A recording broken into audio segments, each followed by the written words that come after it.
Sounds good. Daniel, thanks very much. And hopefully Veronica is out there. Veronica, hopefully you're doing great. Look forward to seeing you guys soon and making another trip out to Omaha. Folks, I appreciate you coming on board today. My name is Guy Timberlake. My friends call me Go-To Guy. Little story about that. I've been working in the federal space now for about 34 years. And one of the nicknames I picked up about 20 years ago working with DoD customers was Go-To Guy because they considered me to be reliable and trustworthy, and the name stuck, and here you go. So Go-To Guy is official. But what I've got for you guys today is a short program in the scheme of things that's going to talk about one of the acquisition methods used by the US government pervasively, known as simplified acquisitions. This presentation you're seeing is one of a number of variations that we offer on this topic. You guys are actually seeing it for the very first time, so let me know what you think. Hope you like it. But let's get started. So I always like to have fun with my graphics whenever I can. Again, this is a program, a product of a program we offer called Ethical Stalking for Government Contractors. That is a education series that we do that includes short form products like this, as well as longer programs. We have a 2-day boot camp that is followed by 4 months of coaching for folks that want to really dig in deep into the federal sector business development process. So if you have questions about that, feel free to reach out to me. The goal and objective of everything we do in ethical stalking for government contractors is helping you achieve a level of clarity so you can more easily and better find and win the contracts and subcontracts you're looking for in government contracting. And again, I'm going to put this snapshot up. If you have questions that you'd like to put to my team, here's our contact information. Feel free to reach out. But without further ado, I'm going to get started. I'm going to talk a little bit about what does it mean to go after a simplified acquisition, and what are the 5 things that you really should know to really, amp up your game, your approach for doing this. Well, one of the first things that you're probably going to want to ask yourself is this: does the government buy what you're selling? And the short answer to that is most likely. But what's important here is to understand not just do they buy what you're selling, but what do they call it? The next program we're doing on the 25th is about classification codes. You're going to get a little taste of it right now. Here's why. In federal contracting, to no one's surprise, there are a lot of different systems used by the government to classify and identify stuff. It could be money, products and services, categories, you name it. And some of these systems, when I say systems, I mean processes versus like a mechanical system. These systems include ones that identify programs and projects. That's the UII, or the Unique Investment Identifier. Then there are the codes used to describe organizations. The DODAC, DoD Activity Address Code, which makes me smile every time I say it because civilian agencies use it too. But the short answer to a DODAC is, if you've ever seen a contract number from any agency, here's the trick. The first 6 characters of that contract tells you specifically what contracting office to their street address issued that contract. That's what a DODAC does. Then there's the contract ID, also known by our friends in government as a PIID. My friend Michelle is on right now, probably chuckling because she talks about these during our boot camp class. The procurement instrument identifier, that contract number actually tells a story. Talk to us, we'll tell you all about it. Then there are the codes that describe types of goods and services, such as the one you find on a GSA or VA schedule. It's called the special item number, or the SIN code. Then you have the codes that talk about the transactions by the type of product or service bought. That's the object class code. And then you have the most famous of them all, not Rudolph, but the NAICS code, North American Industrial Classification System. The one we're going to talk about today, however, is this one. It's the PSC, Product and Service Code. This is the one I want you to focus on. And again, you're going to see this if you join us on the 25th. You'll get a lot more of this also. But here's the deal. If you go to acquisition.gov, that's a federal government website, and download a copy of what they call the PSC code manual, what you will see in that manual is that the government tells you explicitly that the PSC code, not the NAICS code, is the one that agencies use to represent what they purchased, product or service or R&D, on every transaction you'll see in the federal procurement data system. Now, the deal is NAICS codes and PSC codes not only serve different purposes, they're used very differently also. In fact, to help you understand what these look like, NAICS codes are numeric. They are 6-position codes, and they stem from 20 different industry sectors. Now, what that means is if you look at this list, these are all 20 industry sectors. Depending on what your company sells, you fall into one or more of these sectors. If you're in information technology, you're in sector 5-4, professional, scientific, and technical services. Construction, 2-3, manufacturing, 31 to 33. So these 2 digits are the beginning of the NAICS code that your companies may have assigned themselves in the SAM system. Now, conversely, NAICS codes that are 6-position codes from 20 industry sectors, product service codes are 4-position. They can be numeric or alphanumeric, and they come from 114 different product and service groups. It looks like this. As you look at this list, you'll note that the first 2 columns and part of the third one start with numbers. Those first ones represent just products. And then on the right lower side, A through Z, that's your R&D for letter A, and then all of the services B through Z. So the first thing you ought to realize is there's a lot more PSC codes. They dig deeper, more granular than NAICS codes. So here's what that means. So in a given fiscal year, when the US government is placing orders, spending money, the number of PSC codes they use far outweighs the number of NAICS codes used. In fact, it's typically 2 to 1. I've seen it as high as a 3 to 1. So in other words, for every 1 NAICS code reference, there are 2 or more product service codes. And every transaction in FPDS has a PSC code. Supposed to have a NAICS code too, but sometimes they slip.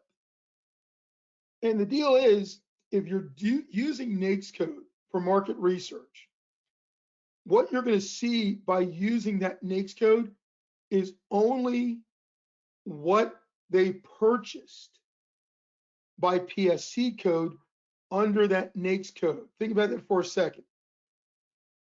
If you search by NAICS code, only the PSC codes that represent what they bought that were referenced under that NAICS code will show up. If you flip it around, you get a broader and more robust response. So if you search by PSC code, one, that search will probably be more aligned to what your company actually sells. And it will also bring up every NAICS code referenced regardless. It looks something like this. Last fiscal year 2020, that ended September 30th of last year, when the US government spent money under simplified acquisitions, they referenced 1,034 NAICS codes. Total spend $22.7 billion. All right, at the time. It's actually 26 billion now. I did this before the fiscal year ended. And when you look at it, what you'll see, the top product cert or the top NAICS code is 336413. Other aircraft parts and auxiliary equipment manufacturing. Under that one NAICS code, the US government referenced 304 product service codes. Now again, if you stay with my logic, NAICS code is not what they purchased. It's what the government planned to do with what they purchased. The PSC code is what they purchased. And when the government made a purchase under this NAICS code, if you look at it, you would probably lean towards thinking that only goods would be purchased when that NAICS code is referenced, because it says aircraft parts, manufacturing. Okay, sounds like they're making stuff. Well, here's the trick. Out of the 114 product and service categories, the government referenced codes from 56 different product groups. First of all, 7 services groups, including research and development. The number one product service code was 1560. No big surprise there. Airframe structural components. But they spent 254 million against number one. If you look at that top line, there was $1 billion spent there, but only 254 million went to number one. That means a lot of money went to a lot of other products or services that weren't airframe structural components. So if you look at the list, everything you see on this page that is not struck through represents a category where the Air Force or any other organization purchased something under that 336413 NAICS code.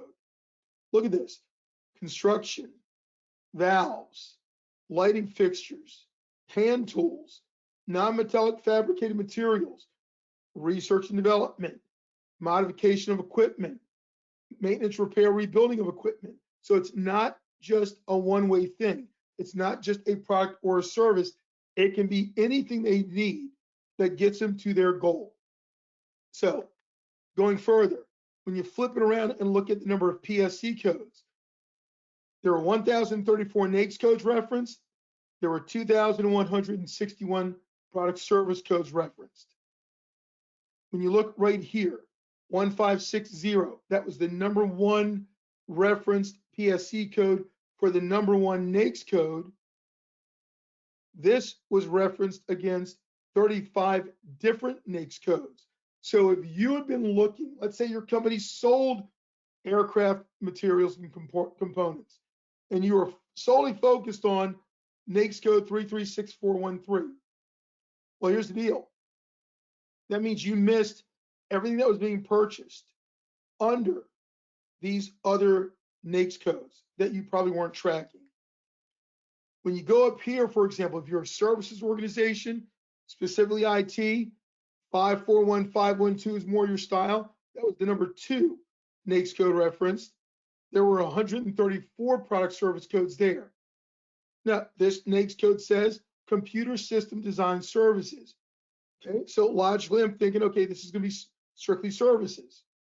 Well, there were 16 product groups referenced in the PSC codes, 18 services groups, not just IT. In fact, IT, from a PSC standpoint, is represented by the letter D, which makes it all the more interesting that the number one PSC code starts with the letter R, support services, management services. All right, number one here accounted for almost 700 million in spending. Look at the total, just shy of $1 billion. So the majority of spending here went to a service for a NAICS code that is IT, but went to a non-IT service. And again, do the same thing. Everything you see here not struck through under that PSC code or NAICS code the government bought something on this page. So again, we're going to go deeper in this next time, but here's the deal. What do you do with this information? One, I urge you to go out, identify the PSC codes that are most relevant to your company. Let me clear my camera up here real quick. Okay, sorry, I got out of focus there. Next one is this. If you've never used FPDS, we have a couple courses coming up we're going to be doing for Daniel and Veronica and NBDC to talk about how to use the Easy Search tool. Most people don't need to go to DataBank, just so you know. I've been using it for years, long before anyone else really started, having fun with FPDS. You want to go use it and search for the organizations that you want to do business with at the agency level, the department level, or the office level. And when you identify those organizations, you can use their ID numbers to streamline what they do and very quickly ascertain what they buy that relates to what you want to sell. If your SAM profile does not have product service codes in it, here is the word from a friend of mine, several of them who are contracting officers. If they go to SAM to look for a company based on what they want to buy, and all you have listed is NAICS codes, they will not find you. You will not come up in their search result, because when they're looking at a company or doing a search based on what they want to buy, they will use a product service code, because that is the indicator of what they are purchasing. Also, update your market research efforts. Change the NAICS codes, incorporate the product service codes, watch your results get better and more clear. So one of the next things you want to ask yourself is this: who is buying? So we just talked about, are they buying? Now let's talk about specifically who. And very important, are they attached to your customer? There's a little play on words here. I'm going to explain this to you guys. The term customer is used in our industry pervasively, and it represents anyone that is on the other side of a transaction from us. From a business development standpoint and a market research standpoint, we actually delineate between a buyer and a customer. And why is that? Because the government does too.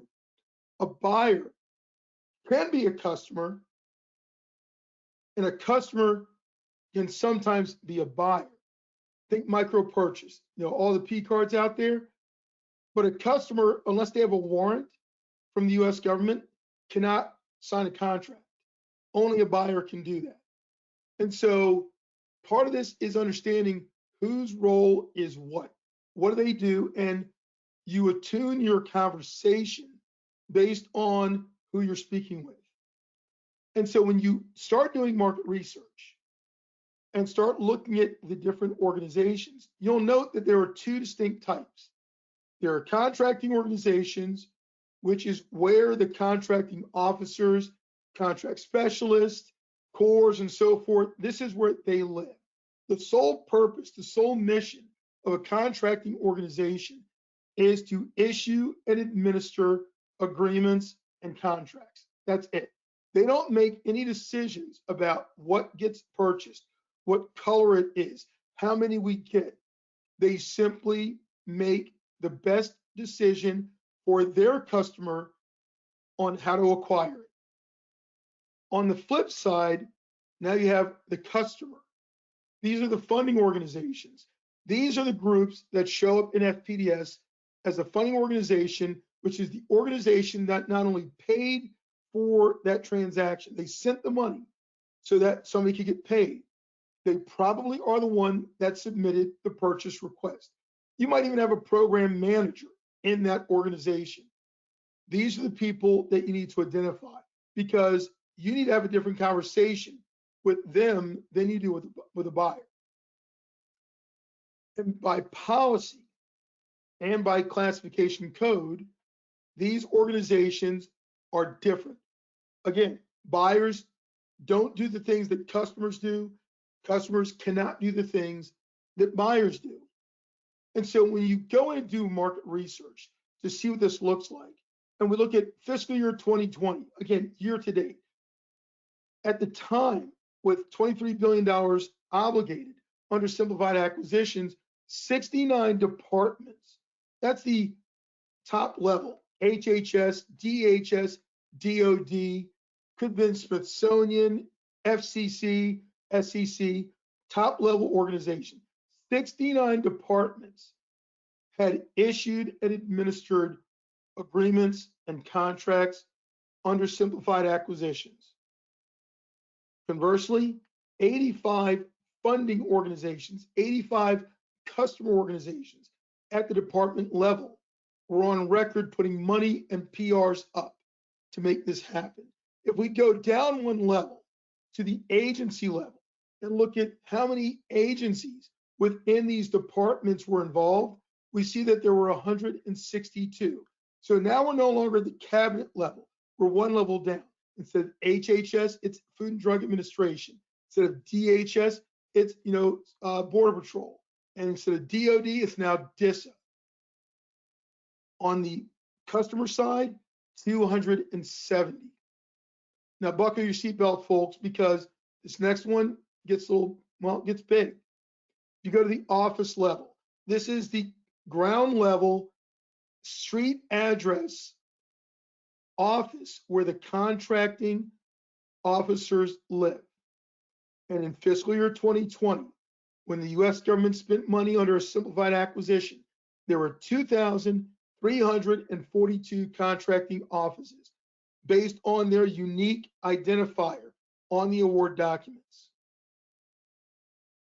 Again, flipping around, talk about the customer. There were 8,567 funding offices, also identified by their DODAC, their unique identifier that tells us what part of the 56th Civil Engineering Wing was it at Luke Air Force Base. So it looks like this. You pull a quick report and you'll see that, here are the 69, or the top 20 of the 69 organizations that issued and administered simplified acquisition contracts last fiscal year, 2020. These 69 accounted for 22.2 of the 25 billion that had been spent at that time. From a customer standpoint, these are the organizations that put the money up. They submitted the purchase request, and there were 85 of them. So here are the top 20 of those 85. If we compare them, one of the first things we see is everything gets out of order right around GSA. Why is that? Well, look at what GSA spent on the left, 271 million that they obligated to simplified acquisitions. On the right side, however, they dropped down a few notches, only 192 million there. Why is that? Because they were spending somebody else's money. So even though they contracted for it, they were not the customer. Somebody else like DOD or Justice was. And so when you compare these numbers and look at them, on the left, 22.286 billion, on the right, 22.251 billion. So there's a $30 million delta between those two, and it's still the same number of organizations. It's just different folks got money or used money differently. Contracting departments in this time obligated 35 million more than they funded at this point in fiscal year 2020. And what that means is other agencies put money up so that the money on the left was higher than the money on the right. And those ones that put the money up are not on the list on the right side. And again, we'll do another segment on interagency contracting to help you understand this. It's important because I lost money this way. I lost business this way years ago when I was still relatively young in this business. It is not a good feeling, I'm telling you, to see all your hard work go out the door because you didn't realize they could buy the way they just bought. So it's important to know this. The customer that you're working with in DoD may not use a DoD contracting office to do the purchase. They may send it to GSA or HHS or someone like that to do the purchase. And there's all sorts of reasons why that happens. Happy to have that discussion with you anytime. We flip this around and take a look at the agency level. Again, there were 162 contracting agencies that the top 20 obligated $18 billion. On the right, there were 270 funding agencies. The top 20 also obligated $18 billion. So less of a variance here because we're more granular, but still a $4 million difference.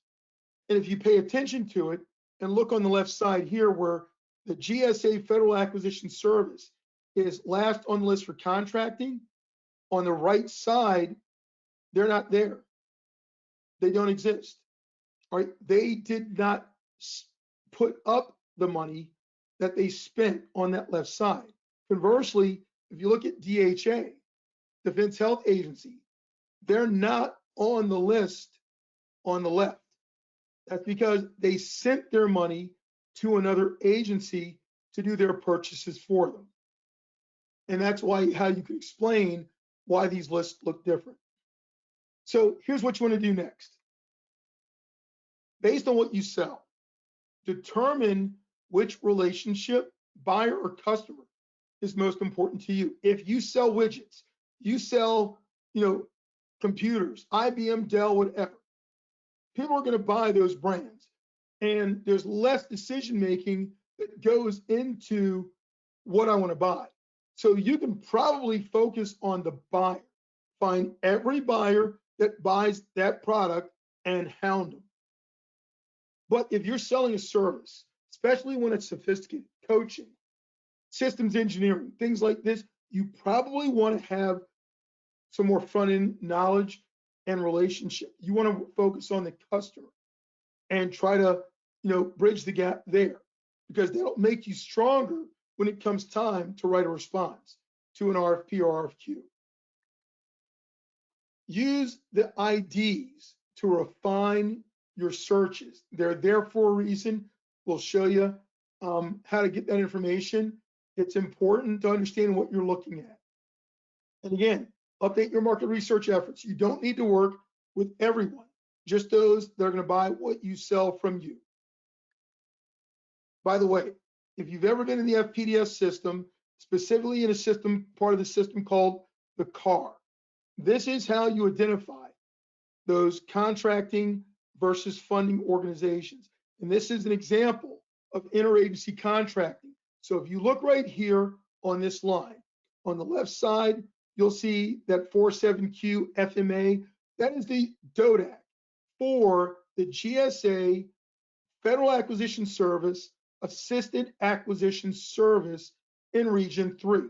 That's what this means. So any contract they write starts with that series of numbers and letters, 47Q FMA. You go down lower though, what you'll find out is that who they were buying for was the Army. Everything the Army does contractually starts with the letter W for warrior, W5J9QW. That organization is probably not a purchasing organization. In this case, it is a customer organization. So this is who submitted the money and the requirement, sent it to the Assisted Acquisition Service, NGSA, and said, please buy this for us. All right, that's how interagency contracting works.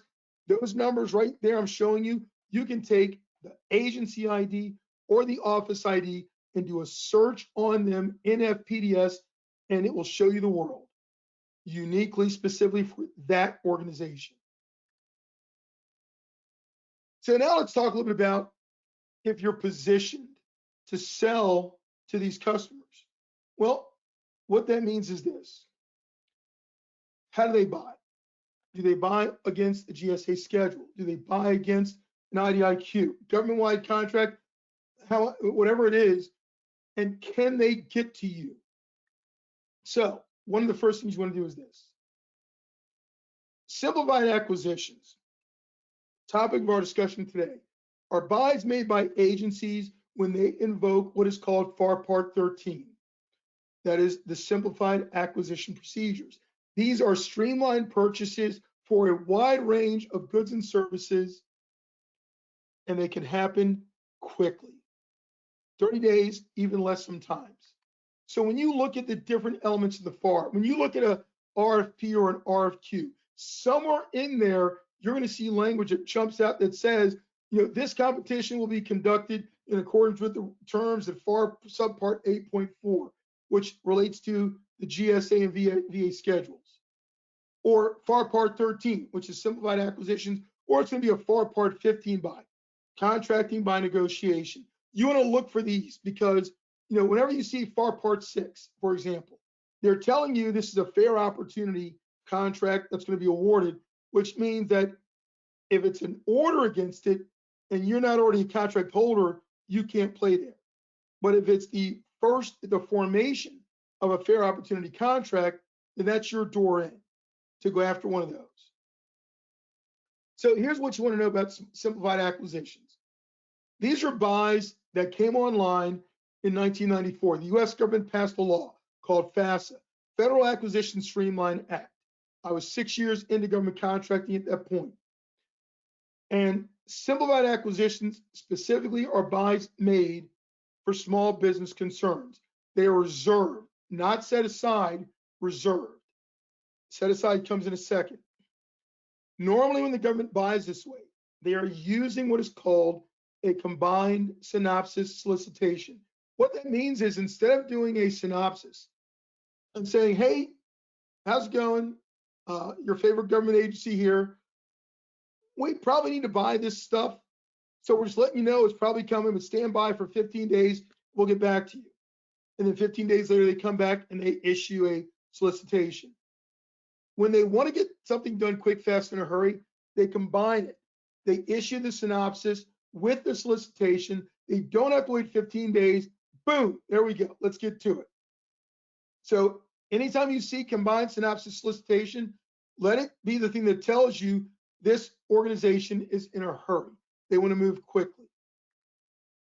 The current threshold for a simplified acquisition is between $10,000 and $250,000.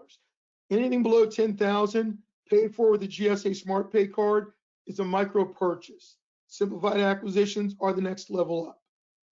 Now, there are situations where the U.S. government can exceed the stated simplified acquisition threshold, and it looks like this. If the contracting officer looks at what's going to get bought, and they determine that what's going to be in that order is either mostly or entirely commercial items, then they can just check a box and do a purchase up to $7 million. Nothing else special needs to be done. That's it. If there is a situation that occurs that requires humanitarian support, disaster recovery, tornadoes, floods, terrorist attack, things like this, the heads of agencies, USAID, State Department, DOD, HHS, you name it, can invoke a rule, FAR subpart 13.5. And what that does, it gives them the ability to go up to now $15 million. It just changed with the last NDAA. And here's what that looks like. We have been in a pandemic now since last year. The pandemic has created a national interest action. It's a term in the government. And the National Interest Action Code for COVID-19 is P20C. If you go into FPDS-NG and do a search under that code, you will see every transaction that the government has put in FPDS in support of the fight of COVID-19. And so some of those dollars were spent under simplified acquisitions using the exception to go above $250,000. So if anyone that's ever told you simplified acquisitions aren't worth your time, think about that for a minute, okay? It's not just $250,000. And even if it were, $250,000 is a great foot in the door. Now, what does it look like when an agency uses these procedures to make a buy. Remember, these are fast moving. This is not 6 months, 12 months. This is 30 days, and less sometimes. This is from HHS. This is what one of their bureaus, one of their operatives uses to do purchasing under simplified acquisitions. And in the three key decision points I want to point out to you are this. First, they make a decision. Is the value of this requirement more or less than a micro purchase threshold? Again, $10,000. Well, if it is more than that, then they've got to enter it into their procurement system and create a contract. If it is less than a micro purchase, they give it to someone in the office that's got a P card and say, buy this, and it's done. So if it's more than that, then they go put in their system and they get to their next decision point. Is someone willing to write a sole source justification for this? And if the answer is yes, then they follow the line and you prepare it, post it on FedBizOps Now, contract opportunities. If it's greater than $25,000, they send it out, get quotes, evaluate them, make an award. If nobody's willing to write a sole source, then you get to your last decision point. Is this purchase above or below the synopsis threshold? The synopsis threshold is the point at which a government agency must produce documents and post an announcement on what is called a government point of entry. FedBizOps was the one that most of us knew. It's now Beta SAM contract opportunities is the replacement. If it is more than 25 grand and they're not intending to buy it off of a GSA schedule or another established contract vehicle, it goes in there. And so if it is more, then they post it on FBO, again, now contract opportunities, get their quotes, evaluate them, and to store it. We're done. All in often less than 30 days. Now, one of the things I want you guys to think about for a minute, I talked about the synopsis threshold being $25,000. There is advice that the government is considering right now. There was a group of people called the Section 809 panel. So it's a group of folks, primarily govies from the acquisition world, who contemplated ways to streamline and make acquisition better in government.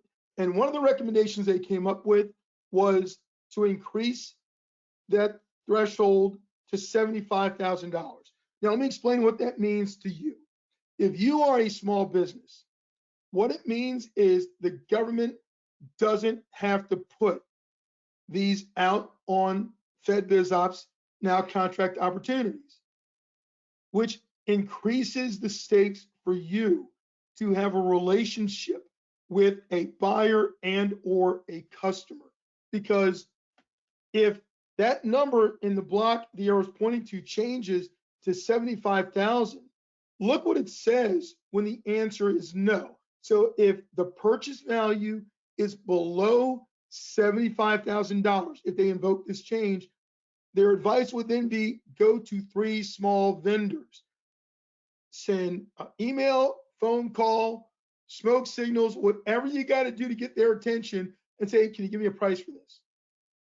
And then they post it in a public location, not FBO, contract opportunities, get quotes, evaluate them, make an award. I won business like this hand over fist for years because people didn't pay attention to those opportunities. 25 grand a pop adds up. Let me just say that. So that gives you an idea of what the process looks like. Here's what it looks like when they want to make the buys. These are the instruments that you need to be familiar with to understand how your customer may buy from you. When you go into FPDS, these are the terms that you will see. And there are 2 distinct categories. First, there are what are known as awards. Awards are the actual contractual instruments that have money and work associated with them. When you are getting money from the US government, it is going to be in the form of an award. Now, I'm going to show you 4 awards pretty quickly. 2 of them are for placing orders against contract vehicles, and 2 of them stand on their own. So you'll see that pretty quickly. The other mechanism is what is known as an IDV, an indefinite delivery vehicle. So the most famous of them all, again, not Rudolph, is the GSA schedule. Everyone knows those. That is an IDV. It's a mechanism that allows the government to place recurring orders for goods and services. And it takes an award to activate those to get the work on it.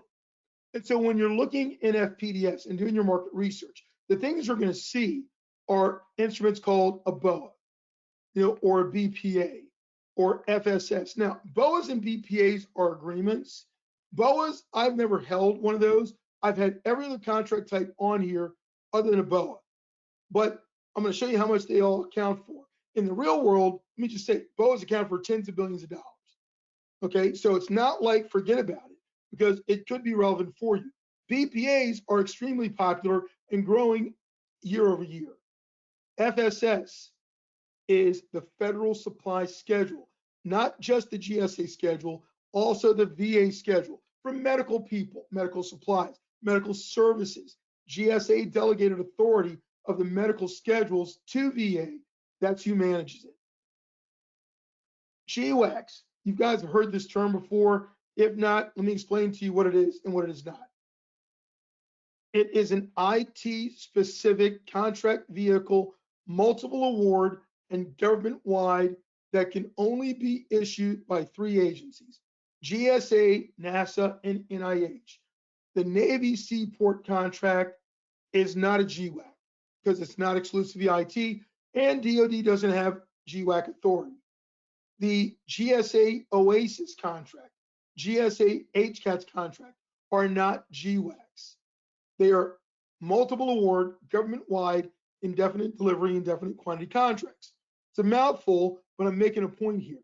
If you sell IT, product, service, or otherwise, one of the types of contracts you want to pay the most attention to, besides the GSA IT 70, is the GWAC, because a lot of money goes there every year. Now, not as much in simplified acquisitions as other parts of contracting, but pay attention. The biggest contract vehicle used by the US government running away is an IDC.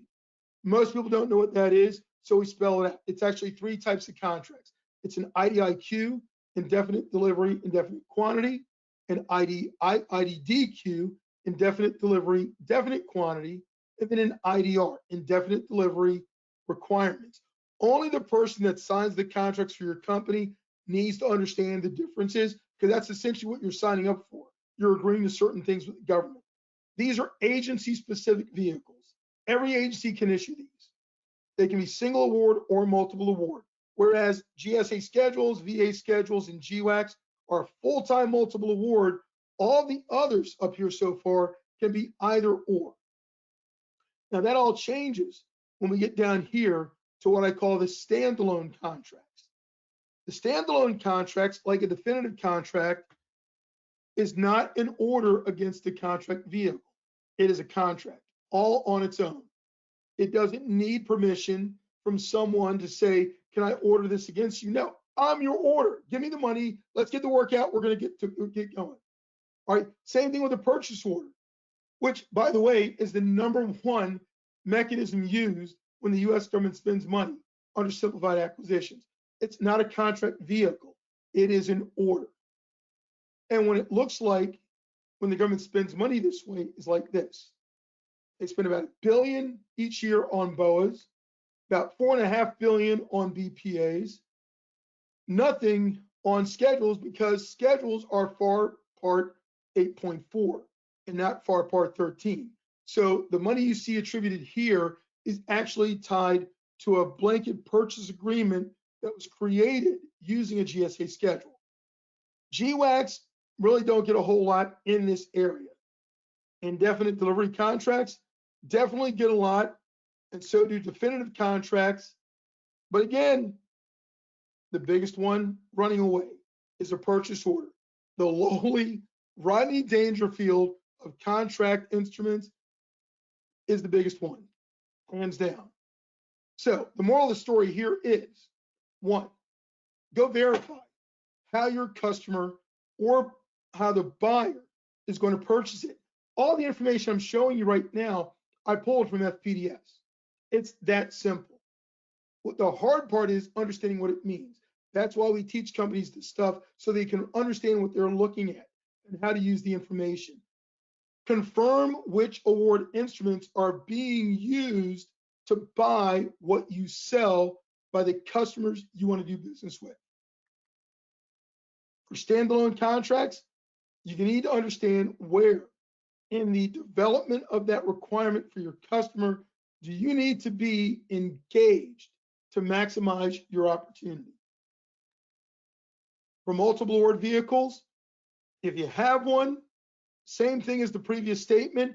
If you're teaming on one, then determine what are the best teams and vehicles for you to align with, because you're going to want to do that, hands down. And again, same thing, update your market research based on this new information. Here's the next one. Who are they buying from? I'm going to pick up speed just a little bit here. You need to understand your competition, and getting that information is pretty straightforward. Again, the information you can get from FPDS or Databank is worth its weight in gold. You can go in right now. I did a search on, service disabled veteran-owned small businesses that were getting awards from GSA during 2020. Here are the top 20.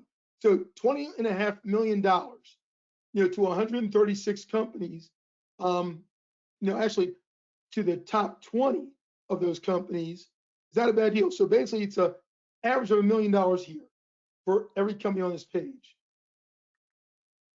When you look at what was being bought, again, by product service code, here's a breakdown of what it looks like when the US government spends money. So under SDVOSB, you've got 20 PSC codes of 81. Number one thing they bought was information technology devices, 7025. And you got maintenance repair, on down the list. Look at this information and determine if you're an SDVOSB and you want to work with GSA, are they buying what you sell? You're looking at it right here. Now, here's a bigger picture view. When the government was making buys from small business last year, here's the number of companies that were involved.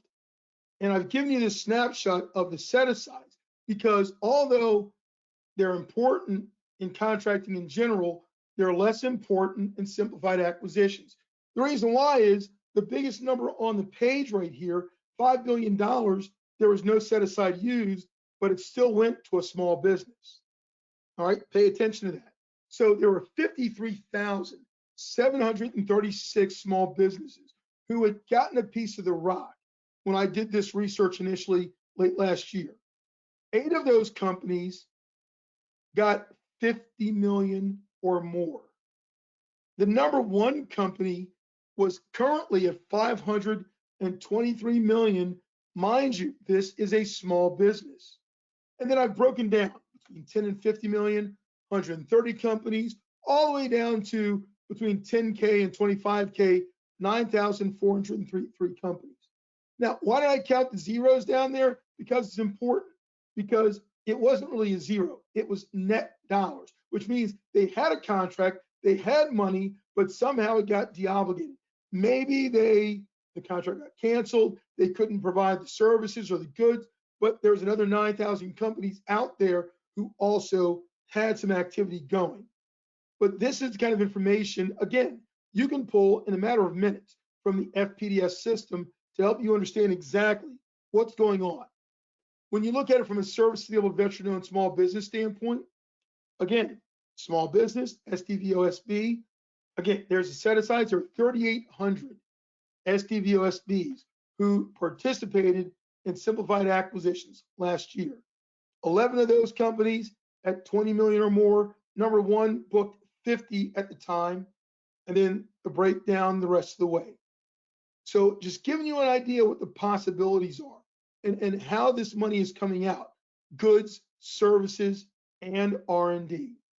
And again, taking a look here, service disabled veteran-owned small business, simplified acquisition last year, 20 PSE codes of 1,000 for $2 billion. $1 billion went to these first 20 product service codes. Again, if you're a service-able vet and you own a company here, take a look at this list. If you see stuff up here that looks like you want to dig into these because these are the low-hanging fruit. They're easier to get into than a lot of other business. So next steps before the last section is this. Identify your potential and actual competition based on the information you can get from FPDS and Databank. Global DUNS number is the best way to get all the information on a company. You search by name, there could be variations of the spelling that would eliminate some of the records you're looking for. DUNS number or the new SAMI number is the best way to do it. Use these queries to understand who your customers or prospects are buying from, how much they're spending, how they're buying, and then it empowers you to be able to react and respond. Utilize this information also to support your pricing intelligence. And finally, update your market research efforts. Here's my last one. How much they are spending. I told you early on, I came in this business in 1988. The US government rolled out simplified acquisitions in 94. That first year they spent 50 million and they have never looked back. And so every year since then, it has been basically growing and growing. So the first 10 years of this program, the US government spent almost $30 billion. That's pretty impressive. Watch this. Here's the last 10 years. A 60x increase, and it's still going up. FY20 was over $25 billion again, and it's going to keep going up because the government is expanding the use of simplified acquisitions to be able to get the things done that they want to get done more quickly. Everyone's talking about OTAs, and OTAs are great and they're growing, but they are still a pimple on the butt of simplified acquisitions, which are a pimple on the butt of overall federal spending. Think about that for a second. The last 11 years, spending under simplified acquisitions have grown an average of $1.3 billion every year, 1.3 billion every year. It has grown for the last 11 fiscal years. All right, it slowed down a little bit this year, but it's still growing. So something to think about. So here's the deal. Don't let the fact that these are small dollar amounts discourage you or fool you. There are companies making tens of millions of dollars this way every fiscal year, small businesses included. They're also less risky for you and the customer, which means that they are a great foot in the door for your first customer or your next first customer. Most companies, a lot of them, never even see these. They ignore them because they're so focused on these mega contracts that have no money associated with them whatsoever on the front end. Don't make that mistake. Build your list of buyers. All right, you can pull the information right out of contract opportunities. You can get it out of FPDS also and reach out directly to people buying what you sell. Finally, again, update your market research efforts. Gang, if you take two things from this and apply it, I believe you're going to see some positive action as a result. So if you do that, then we get to go out and win some work. Daniel. Yes, sir. How we doing? We're doing great. Thank you for that. That was awesome. Absolutely. Hopefully everyone got something good from that. Absolutely, yeah. So everybody, if you have any questions, go ahead and type them into the questions box on your side panel right now, and we'll get answering those. I have one question here concerning FPDS. So when you go to the site, it says that the system is shut down and been migrated to Beta SAM. What's the situation on that right now? Because you keep referencing it. So folks need to read the information clearly. So what it says is the report modules have been shut down and moved to beta.sam. Those report modules, unless you are someone that is already very experienced using FPDS are literally going to be of no use to you, because if you don't have a fundamental understanding of some of the terminology I was talking about in here and the processes, it won't help. The easy search, which is the Google-like search on the front page, that is still there, and that's going to be there for a while.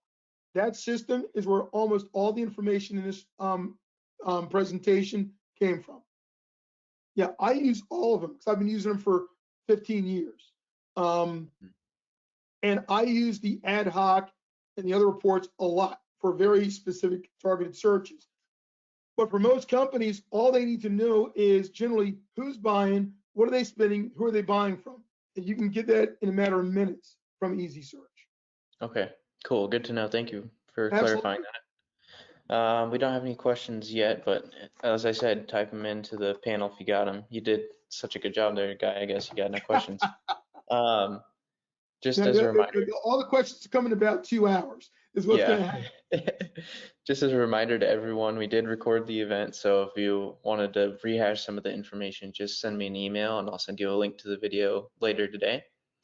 And again, register for the next segment with Guy here we've got coming up on February 25th, where we'll be talking about that first piece a little more in detail on the contracting classification codes.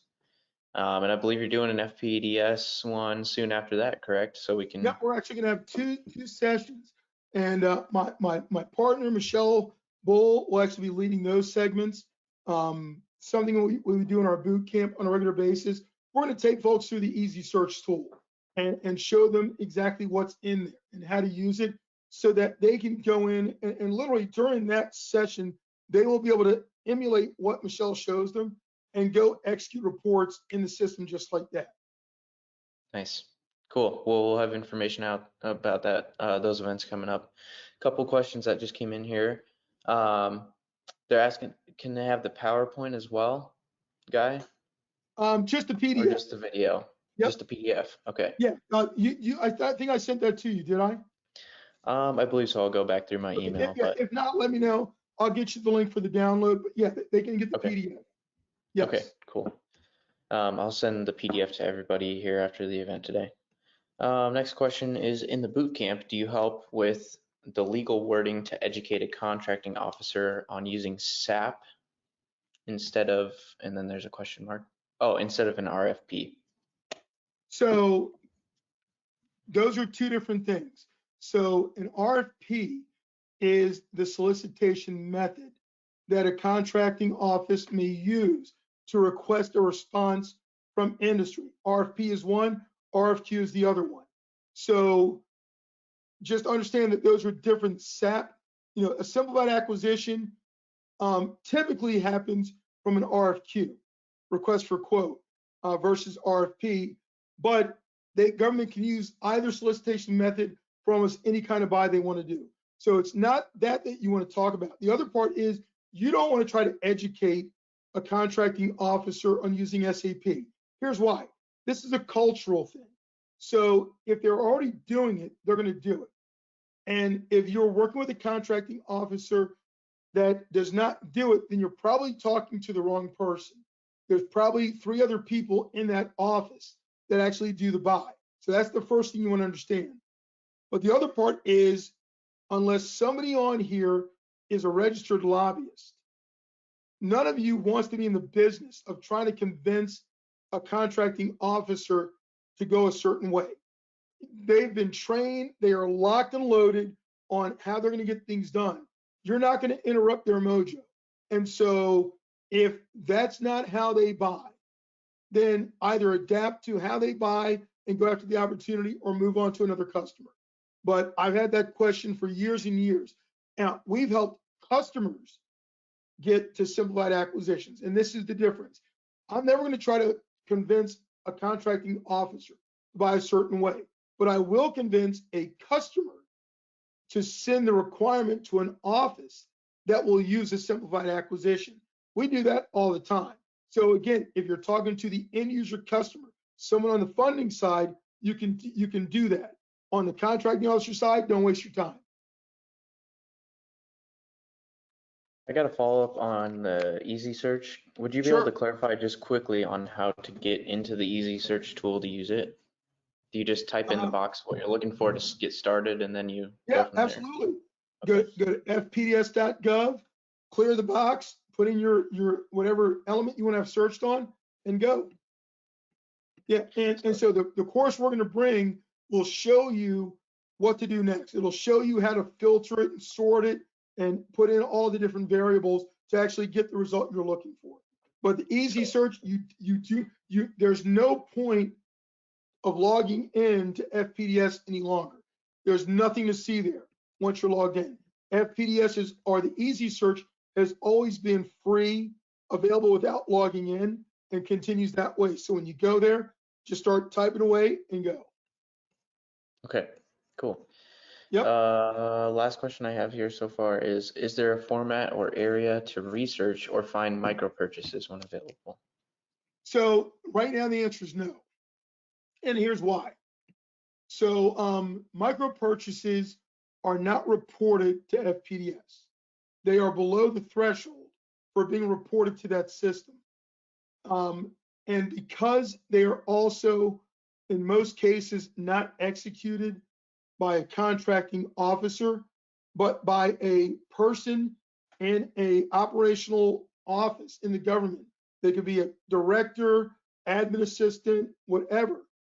They just happen to have gone through the 3-hour training with GSA, got their purchase card, got their authority, and are probably like a central resource for everyone in their office that needs these. So they used to publish those lists of the buyers. That was pre 9/11. So they don't do that anymore. A lot of times what you can find are regional, I'm trying to think what their new name is. It used to be a regional purchasing coordinator that would actually collect, line cards and catalogs from companies and distribute it to all their card holders in the organization. Some of those still exist, but generally, to get to a purchase card holder, it is the age-old game of creating a relationship. All right. And then during the course of that, you may find out, oh, I got a P card. Yeah, but it's no longer what I lived with, where you can just go pull down a list of every buyer with their office symbol, even their email address, and just send them an email saying, hey, we do this kind of stuff. It doesn't exist anymore that way.